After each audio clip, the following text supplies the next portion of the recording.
today our goal was to have a pilot presentation, and we've got 5 different panelists here. Unfortunately, you can't see us all up here, so we're going to have a slightly different format today. To kind of get us kicked off, a lot of the presentations I've done over the last year, I've started with this picture. And for those of you who aren't familiar, you can obviously tell that these are a bunch of guys sitting on a beam at some point on time, but they're building the Empire State Building. And that's representative of a lot of buildings. When they were sitting on that beam, forget about digital twins, forget about AutoCAD. They were lucky to have phones. And there's a lot of technology coming out that's going to help facilities, and it's going to be very transformative. But one of the things I encourage people to do is to think long term. So as I work with universities or hospitals, for instance, that are starting to make the transition from CAD to BIM, one of the things I talk about is think about how this works over time. And historically, I talked a lot about BIM, and over time, it's more become about a digital twin. So our presentation today has a couple different pieces. I'm going to kind of kick it off by talk about what is a digital twin. Then Jeff Bowers with our reality capture group is going to talk about high definition scanning and talk about how elements of a high definition scan are part of that digital twin. Then Vince Daniele, who's with our construction group, is going to join us, and he's going to talk a little bit about BIM databases and IoT devices and how they too are part of a digital twin. And then Bar Liverant with Space IQ is going to give an overview of facility management systems and talk about things that are important to owners, not from a perspective of just a building that you might be thinking of, but from a collection of buildings. And then we're going to have 2 separate use cases. One of them, Deontay Sims, one of our consultants, is going to show an example of our corporate office where we scan the office. We converted that scan into BIM. We linked that model to the ARCHIBUS facility management system, and we're going to show how you can access the different data types up above. And then Bar is going to show some more technical examples from a asset management perspective. And then we're going to have some time for Q&A, and we hope you stick around and ask us questions. I'm supposed to talk a little bit about myself. So I've been here for about 16 years, and Lisa did me a great favor by showing you all my digital twin, which you'll see isn't as good as my other one. But it's a really exciting time in facilities management. One of the problems that Autodesk has had is that they've got all of these wonderful design tools. And the drawback to those is they're design tools, and Autodesk is continuing to expand, and they're doing a lot in construction now. But the problem that facility managers have is they need information of an as-built, of actually what was there and not what was supposed to be there. I was really excited a couple weeks ago when I saw what was going to be announced at AU. I was kind of involved in some pilots with Tandem. If none of you have seen what Tandem is, go check it out. Check it out quickly. It's a game changer to all of this. And the first time I saw Tandem, the gentleman who presented it was the project manager, said, hey, you know what? We put Tandem together because there are different ways to get information over to an owner.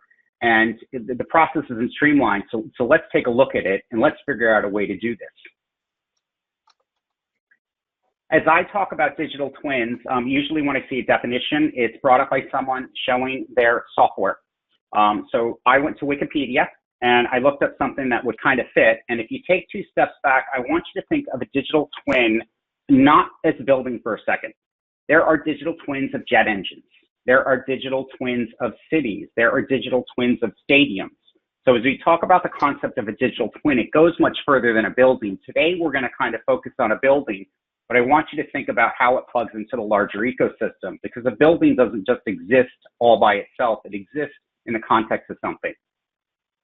So reading the definition, a digital twin is a replica of potential and actual physical assets, and we call this the physical twin. And this applies very well in our world to people that are attending AU. And some potential data sources that we're going to talk about are a point cloud. We could have a digital or a panoramic photo. We could have information in BIM. We'll focus that information mainly in our spaces and our assets and what to do with that, but you might pull other information in from other databases. So your building information model might have some level of detail about an asset, so you can kind of know where it is, like this example up here. But the details about that information might be somewhere else, like in asset management system like ARCHIBUS, for instance. Autodesk has a very good definition of a digital twin that lines up this very well, that it's a dynamic to update replica of physical assets that bring together design, construction, and as-built data. And that's kind of what I talked about here. But that's only part of the story. When you start to look on top of that, you're going to have processes, people, places, systems, and all sorts of devices all over the place. And IoT is going to have a huge impact on facilities. And the reason for this is you've got things distributed all over the place, and it's hard for a facility manager to manage all those assets. So as you start to pull this together, you can get very rich things, and we're going to talk today in the context of a building, but you can also have a smart city, right? We're hearing about smart cities, and you need a digital twin of that city, and that city is a collection of buildings. It's also a collection of other things that we don't think about in the AEC world, right? Cities got roads, and other elements that come into play. The screenshot up on the right-hand corner is a screenshot from BIM 360 Ops, and it's a simple view of an asset. Okay, so there's an asset there represented by that green dot up here, and I'm moving my cursor over here. And that asset actually has a beacon in it, and a beacon's a device which basically pings and says, I'm here. And in this use case, I'm standing holding this iPhone, and you can't see me, but embedded here in BIM 360 Ops, we have several data types. We've got a REVIT model in the background here, okay? We've got the iPhone running on the cell network, and that's giving me my blue dot as to where I am. This beacon is giving off a symbol, okay? And you'll notice that this is all embedded within the context of Apple Maps. So you can do not only external mapping, but internal mapping and internal wayfinding. And this is a very simple example of what I technically call where's my stuff in facilities. A big problem in facilities management is finding things. But you can see we've leveraged a bunch of data sets that we couldn't tie together before. So the possibilities as we start to move forward are very, very, very large. And facilities management consumes a tremendous amount of a budget of a facility over time. So there's tremendous cost savings. And the better data that we can get to an owner through the process, i.e. that digital twin, the more they can benefit from it. So before I hand things off, I kind of talking back, we're going to focus for a bit on the physical twin, and Jeff Bowers is going to talk to us about point clouds, which some of us have seen before, and talk about point clouds and digital and panoramic photos and how they can be pulled together to create a digital twin. Vince Daniele is then going to come and talk about REVIT and how we can convert that and bring that information into REVIT. And then we're going to tie that together by showing how we can pull this into a facility management system and access these rich different types of information. Our goal within this was actually to get some IoT devices that I have here at my desk to stick in our office, which is right here. The drawback is no one's allowed in the office, so we're just going to have to leave that out till next year. So now I'm going to hand things over to Jeff Bowers. Jeff, the floor is yours. Thank you, Peter.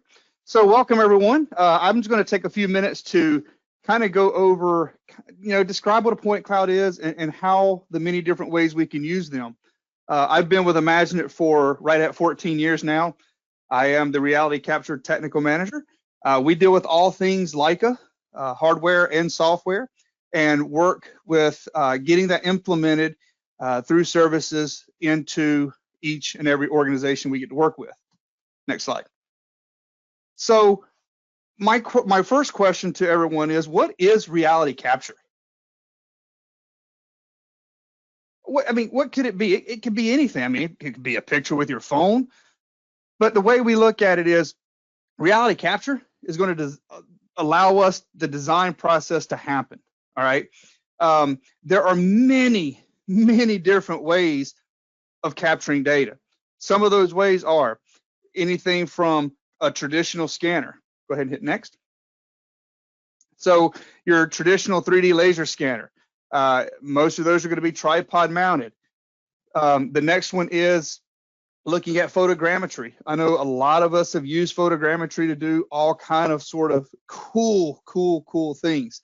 One of the things photogrammetry is every year we use photogrammetry to take pictures of our kids' heads. make a point cloud, make a mesh, 3D print it. It's kind of cool. Watch the kids grow up. Next one is in that list is ground penetrating radar. Having X-ray vision would be really cool, but none of us have it. So how do we see what is below that city street? How do we see what's behind that wall? How do we see what's under that field? Well, the best way to do that would be ground penetrating radar. Another example of reality capture, aerial LiDAR.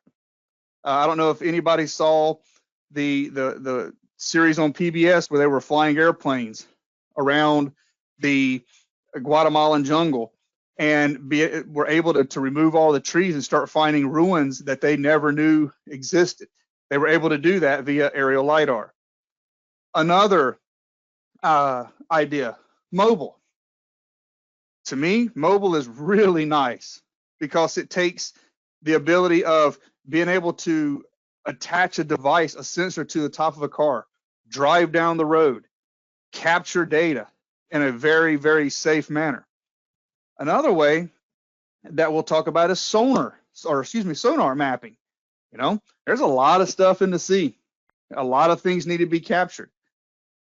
But what's one thing on this list that every architect, engineer, manufacturer, anybody in the world that has ever done anything, home improvement, buildings, what's the one thing that we've always done that's not on this list? That's right, a tape measure, a pencil, and paper. That is capturing data. So now we move from, okay, we have an idea of the different ways we can capture data, what it is. Now, on the next slide, we're going to talk about why should we capture data, okay? So next slide. So why do we need to capture that data? Oh man, there's a lot of different ways. Let's go into a hospital, for instance. How long would it take us with a tape measure, pencil, and paper to go in and document all the square footage of that existing as-built building? It would take forever. I mean, it would take for a long, long time. How many times would we have to go back to that facility to get dimensions we left off or we maybe have misread? So helping us in the area of getting as-built, it's a phenomenal, phenomenal tool. Planning for renovations. So, you know, we scan. Now we have that virtual data. I can now start planning a renovation.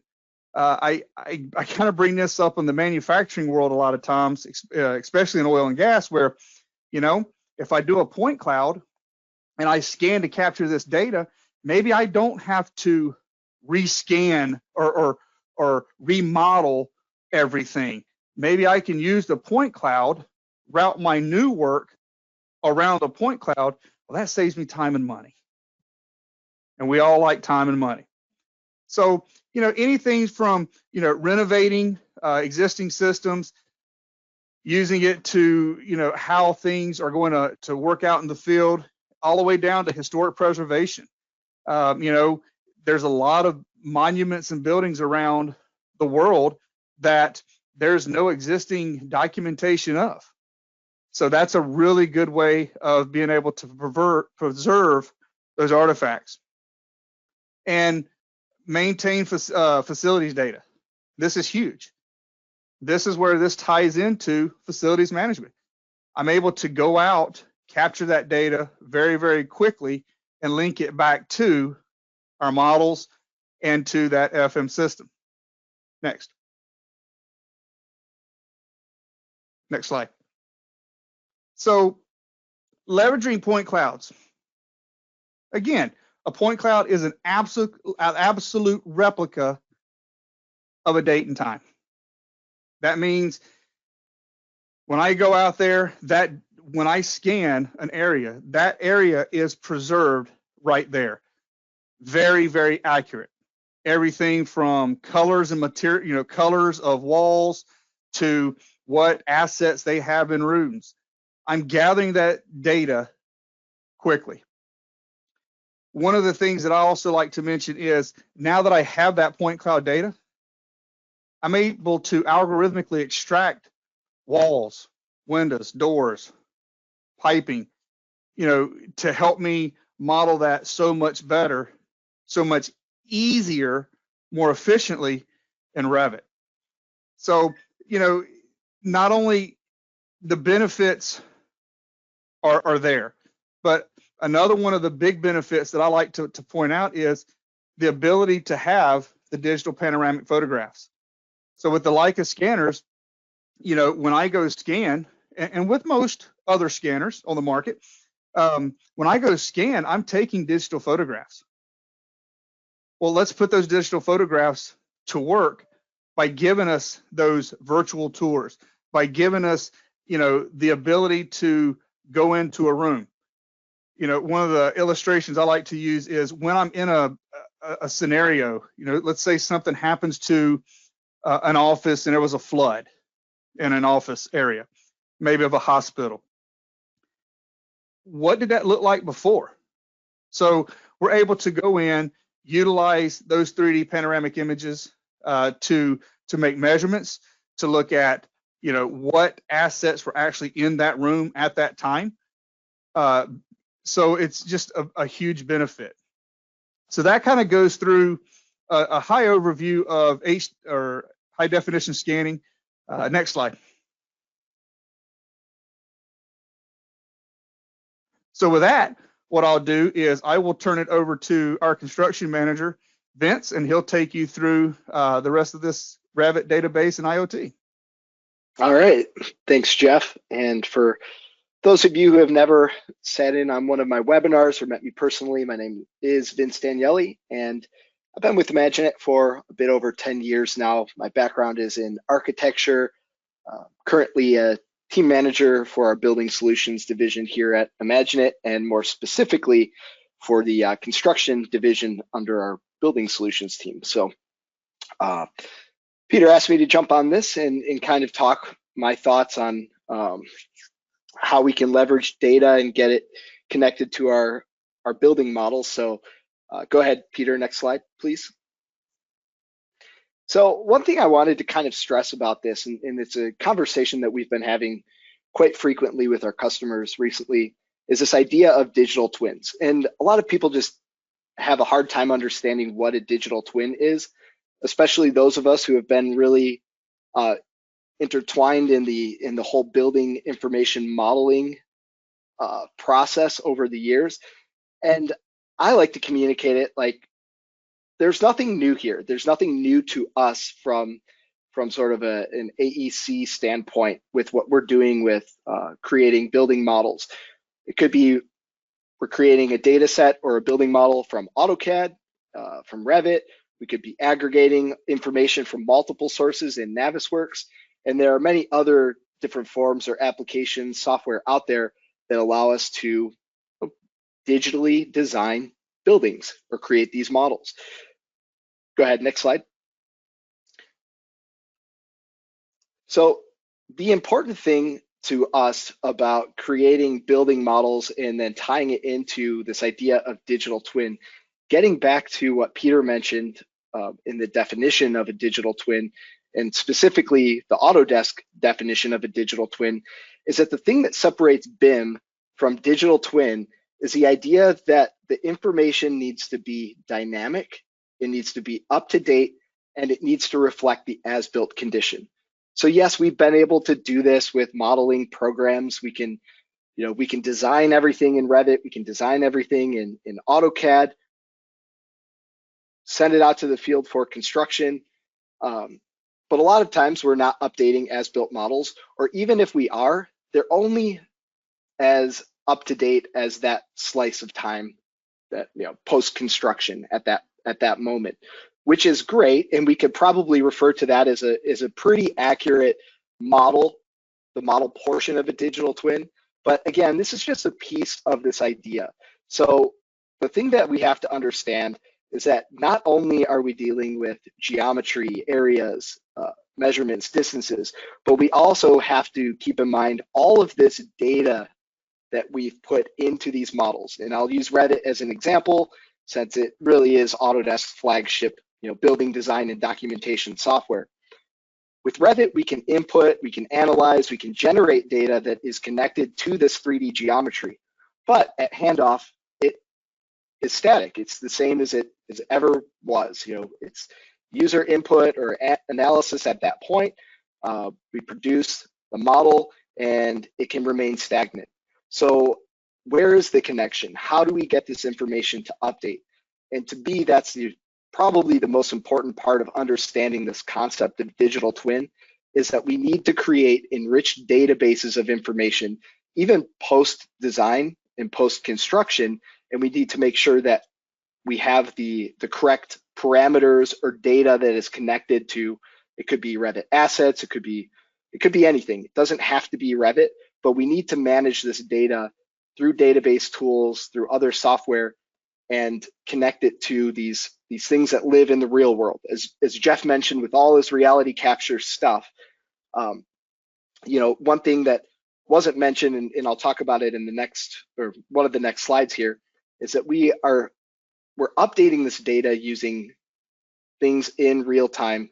So go ahead and go to the next slide, Peter. So we need to determine, before we get to that point, in leveraging all of this data that we've built into our models, what is important? Well, first off, the requirement of a digital twin is that, again, this information, this data needs to be live, or at least close to live. If we have people manually updating, if there's a renovation to a project, or if the building undergoes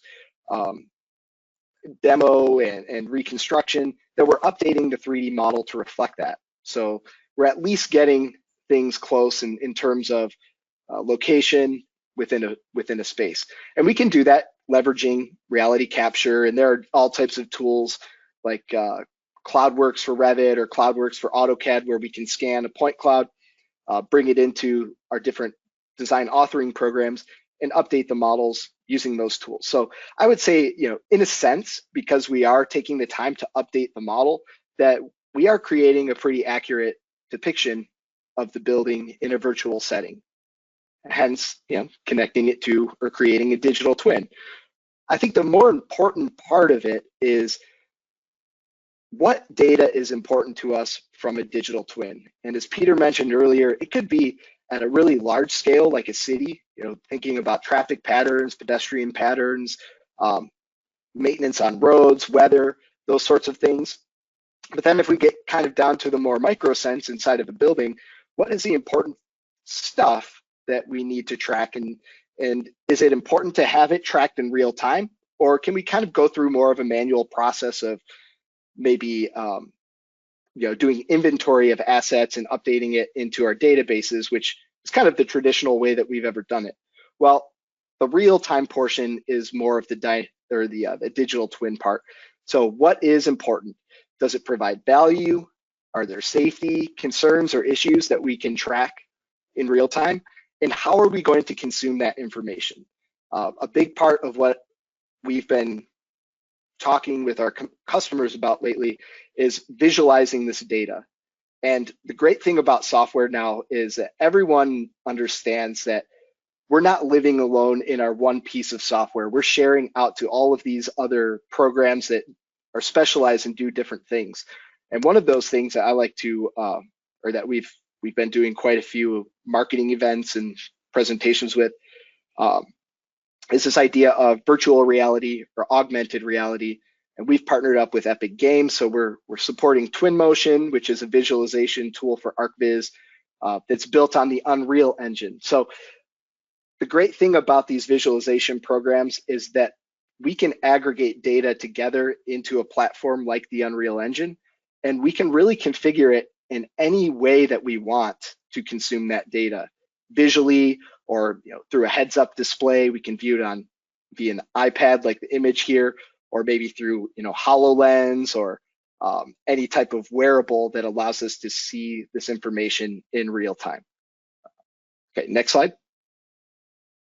So the important thing, how do we capture that data in real time? Next.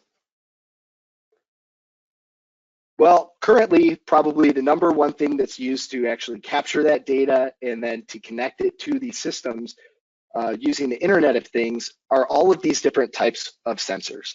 So in this Wi-Fi, Bluetooth world that we live in, there are many instances of different types of objects. It could be anything from smart light bulbs. You know, I'm sure a lot of you have these in your house where you jump on your phone or talk to Alexa, turn different lights on in your house, but also from an environmental standpoint with HVAC, you know, we can track equipment changes. We can put sensors inside of equipment to see when something might be running too hot or is flagged for maintenance. As Peter mentioned earlier, we can put a beacon sensor in something to track the whereabouts of an individual or an item or asset within a space. Obviously, we have motion sensors. So if someone enters a space, it can track, you know, someone's movement throughout a space. And all of this basically kind of ties to this idea of capturing the information and flagging stuff that might cause issues or flagging important things that we need to see digitally and manage through a facility standpoint. So ultimately, what this is giving us is a great new communication tool. How we're going to use that data is really up to us, and it can be consumed in many different forms.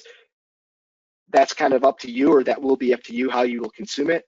And for the purpose of this presentation, I think next we're going to talk about leveraging this information in a facility management program. And well, I will hand the baton off to my good friend here, Bar. So Bar, the floor is yours. Thank you. Yeah, so hi everybody. My name is Bar Liverant. I am a solution lead with Space IQ, ARCHIBUS. Been doing that for about 9 years, an architect by trade. And what we're going to talk about is how do we take all that wealth of data that is coming from all those sources that we mentioned in the presentation before me, and bring it down to the real world, to the actual people that occupy those facilities at the end. Peter, can you move next, please? So what this slide really I'm hoping to bring home with is that the AC, the design, construction of a facility represent about 25% of the life of an individual facility.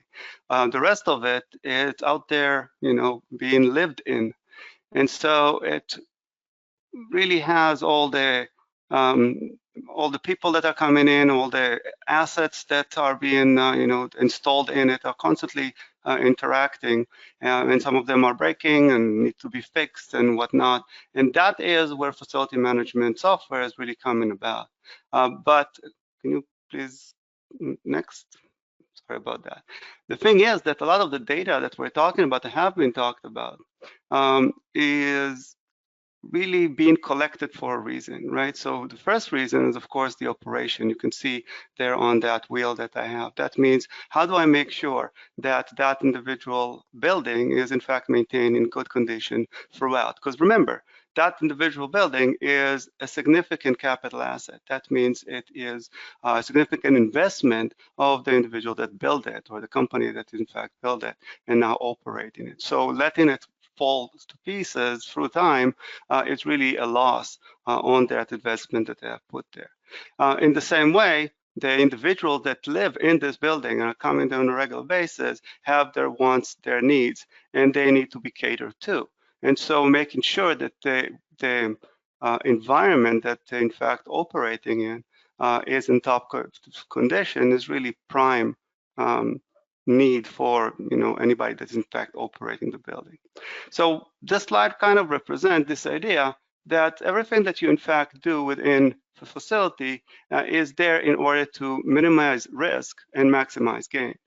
And so it doesn't matter what data you bring. In the end, the data is constantly being analyzed in order to look at those two things. And in reality, in bottom line, there are only 3 places that you can actually do that: in your occupancy or who in fact is sitting in that building, how do you move them from place to place, and what is the plans to do that in the future, and think about individual that sits there and square footage that they're in fact using as cost. And if you think about that way, you're actually going to see that consolidating occupancy in normal times, Corona put aside, is actually optimizing the gains that are coming from, in fact, occupying a building. Same thing with space. If I have, for instance, an occupancy rate where I can, in fact, which is very low, and I can eliminate an occupancy in a complete floor, and if the building is leased, I can return the lease and now not pay, lease and not pay for the square footage. I'm in fact gaining quite a lot of cost back to my organization. So thinking about that way is very important to me. And of course, optimizing my operation will also do two things for me. One, make sure that the assets that are also, significant investment are in good condition, but also making sure that the critical, mission of my organization is maintained. So if, for instance, I am, a tech company that is producing software like Autodesk, like ARCHIBUS, which I work with, our computers that are sitting on my desk is really my prime tool of operation. And if my computer dies and I cannot do my work, then the company suffers. So understanding that with criticality, and then making sure that those computers will be maintained, updated, and the software on them are constantly being in tip-top shape is really important to my organization. So that is all part of what facility management software will actually going to do for you, if you think about that. Next slide. Now, an IWMS is a class of software. The thing is that the IoT that that we talked about today, and digital twin that we talked about today, bring a lot of data from many different sources, and they all touch many different aspects of facilities. Some of them touch on space, some of them touch on operations, some of them touch on occupancy, and there are many different point solutions out there that gives you solutions to individual problems that may occur. And an integrated management system kind of gives you all the solutions all at once. So think about that as a central depository of all the data, and then an offshoot of individual applications that can actually help you solve many different problems that may occur during operations. Now, that is important, for instance, from IT perspectives. Think about all those individual point solutions and how many IT connections I have with individual databases.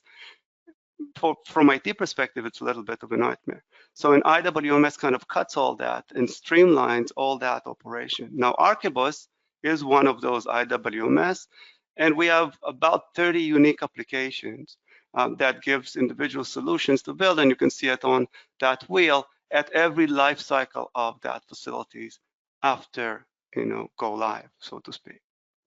Next slide. Now, let me take you a step back, and I think we talked a little bit about what kind of data we in fact need in order to do anything, right? So think about a REVIT model. A lot of the data in the REVIT model comes from and for construction, but a lot of it is not necessary in the operation of the building. For construction is extremely important. For the operation is less important. So the question is, what data do I need to transfer from the construction phase into the operation phase that will make the facility managers and all the contractor, craftspeople, whoever it is that maintains the building, hit the ground running as the building is being occupied. And so the implementation plan, whether it's a BIM project, digital twin project, and whatnot, is key for everything that we're doing. Because if we don't understand what the data is going to be served for, then it doesn't matter how much data I have, I won't know which one of it I in fact need, right? So the first thing is what data I need in terms to operate, and the second is what is my mechanism to actually transfer the data from all these, IT, individual application that I have, whether it's coming from REVIT, from scanning or whatnot, into a facility management software to make sure that the individuals that are maintaining the building will understand it analyze it and move forward. Next slide, please. Now, ARCHIBUS does have the mechanism to bring information from, in this case, REVIT, and of course, AutoCAD. We have been doing that for quite a while. What you see on the right is really an in-depth kind of snapshot of the ARCHIBUS database. It's not flagship ARCHIBUS, but that's the ARCHIBUS database. And the information can flow back and forth between those two applications. So that type of connection does exist. And in fact, ARCHIBUS can take way more than that with different connectors, REST API and API and whatnot. We can bring information from many different sources. But of course, those two are cornerstones. In this case, REVIT is a cornerstone of information that we bring in because there's so much of good information in those design applications. And so many people are in fact using them, not just in the United States, but all over the world. Next slide, please. But going back to the question of what kind of data we're bringing, it always depends on what you need it for. So you can see on the right side, on the left side, a whole list of different applications that might need different types of data. Real estate might need specific data that has to do with buildings. Maybe environmental health and safety management need a completely different set of data that has to do with hazard materials and whatnot. Maybe asset management needs all the equipment and the furniture and all the information about them. And all of them eventually find themselves in the database, but understanding from that individual asset what is important is also part of what we're trying to in fact achieve. Next slide, please. So what I was saying in the beginning, when I was talking about the return on investment, when I'm actually looking on an asset, I'm saying to myself, how do I know how to analyze that asset for end of life? I need specific type of data in order to do that, right? I need to understand how much did it cost in the beginning, what is the depreciation rate, and so life expectancy.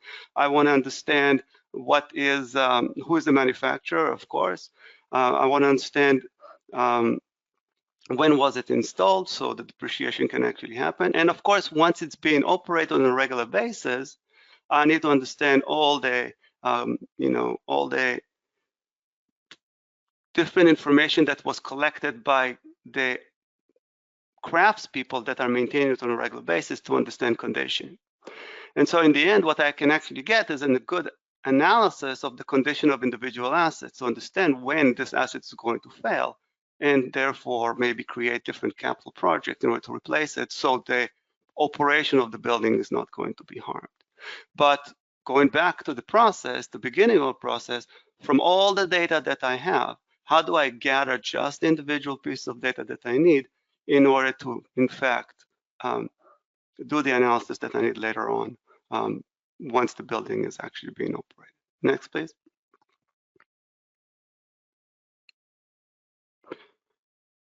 Now, there are two examples that we're going to show, and we're going to run two short videos that kind of look at two aspects of the data being gathered and brought into the system from IoT perspective, from digital twin perspective, and then from asset management perspective. So I'll let Deontay Sims here to take the first one.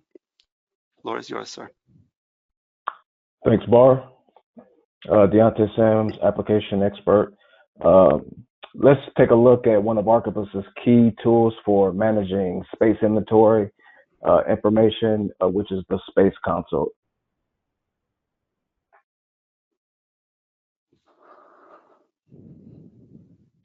The Space Console itself is a multifaceted tool for managing and tracking your space, any vacancies, and occupancy.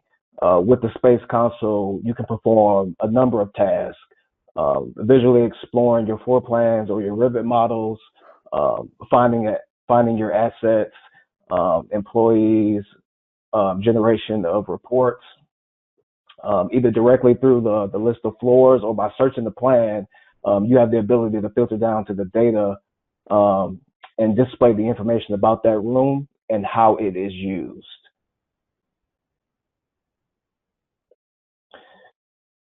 One of the things that you'll see is you have the ability to ad hoc and edit your ad hoc add and edit your data.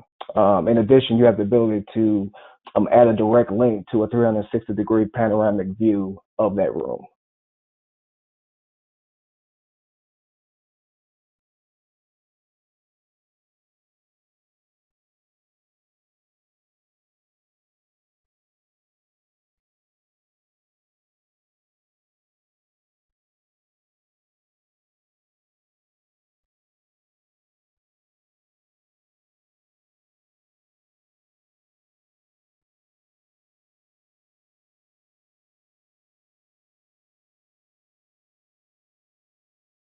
One of the drawbacks of a presentation like this, Jeff must be muted, but we left ARCHIBUS in the REVIT model, and we're now looking at a point cloud of this room. So where we can physically go into a digital representation at a point in time. And there are all sorts of use cases for this as an owner manages a facility. A lot of you are familiar with how to leverage point clouds to help during the design and construction process. But if you take all sorts of examples ranging from emergency preparedness, what happens if this facility's down? We're doing a project now with a government client that needs to say, hey, if the facility is destroyed or part of it, what was there and what needs to be replaced? And a digital twin provides part of that example.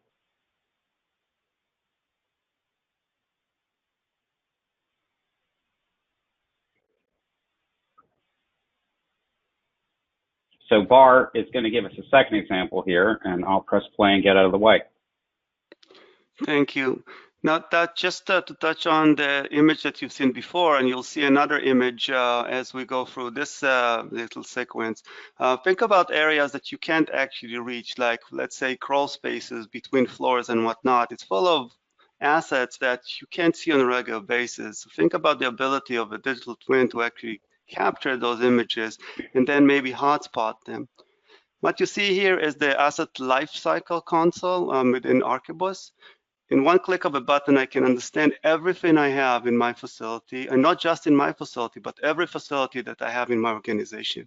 In this case, I'm just drilling down to a specific building, and in that building, I can see almost 550 pieces of equipment, and I can then drill down additionally to one equipment, in this case, an air handling unit, understand everything that I want to know about it. So in this case, I know the manufacturer, of course, the codes, the classification code.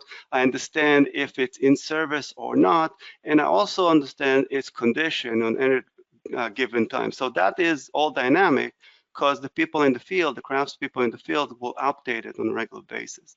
I know exactly where it's located, all the way to the room.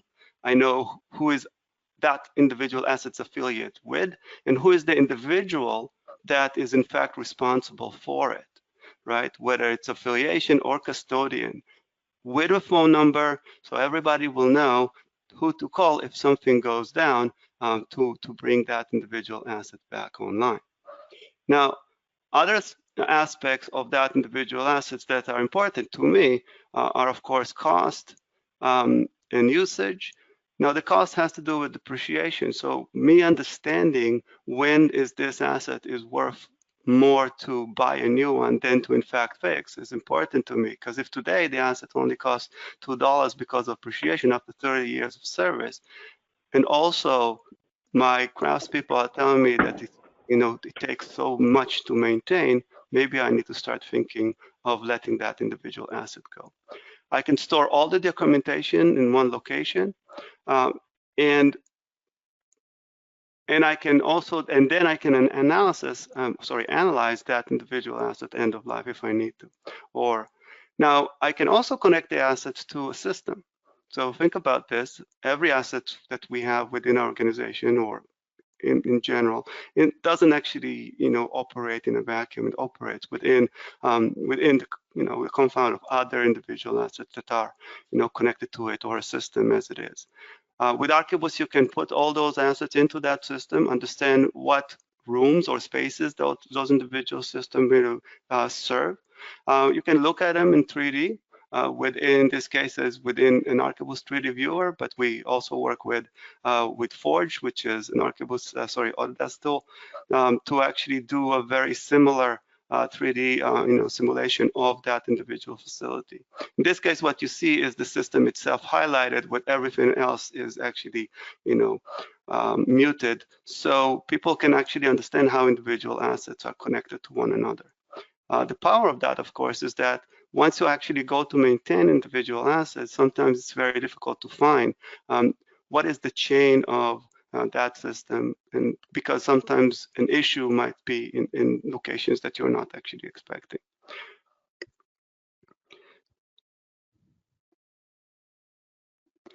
Now, in the same way, we can actually connect, images that actually represent 360 panoramic view of, an individual location.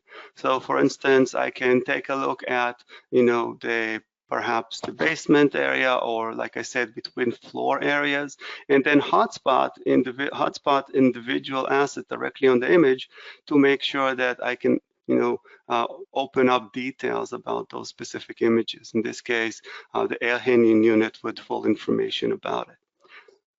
This specific image can also be connected to TrueView if need be, and then I can also measure and get all that other extra value that I'm getting from IoT connections and from the digital twin images that are coming from the scanning itself.